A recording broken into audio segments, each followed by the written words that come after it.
રાજકોટ શહેર ખાતે traffic police અને એસએમસી દ્વારા રોડ પર દબાણ હટાવવાની કાર્યવાહી શરૂ કરાઈ છે। રોડ પર પાર્ક કરેલા વાહનો જપ્ત કરવાની કામગીરી કરવામાં આવશે તેમજ દુકાનો સીલિંગની પણ કામગીરી કરવામાં આવી રહી છે। આપ સૌ જાણો છો કે માનનીય પોલીસ કમિશનર શ્રી અનુપમસિંહ ગેહલોત સાહેબ તેમજ અમારા ટ્રાફિકના જેસીપી ચૌધરી સાહેબ અને ડીસીપી વાનાણી મેડમની સીધી સૂચના અને માર્ગદર્શન હેઠળ અમે ટ્રાફિકની સમસ્યાઓ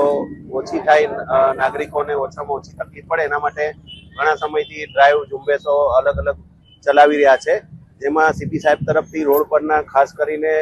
જે અડચણરૂપ દબાણો હોય કે વ્હીકલ જૂના હોય, ભંગાર પડ્યા હોય એને હટાવવાથી જે નાગરિકો વાહન ચાલકો છે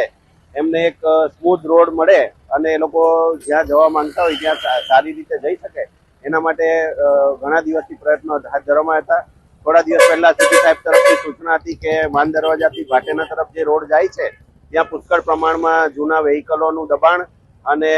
અલગ અલગ બીજા ભંગારના સામાનોનું પણ દબાણ છે। જો જે દૂર કરવામાં આવે તો નાગરિકોની તકલીફ વાહન ચાલકોની દૂર થાય એમ હોય છે, જેથી અમે સ્થાનિક પોલીસ, સલાબતપુરા પોલીસ, ત્યાંના સ્થાનિક ડીસીપી સાહેબ તેમજ અમારા કોર્પોરેશનના જે ઝોન લાગે છે એમના અધિકારીઓ સાથે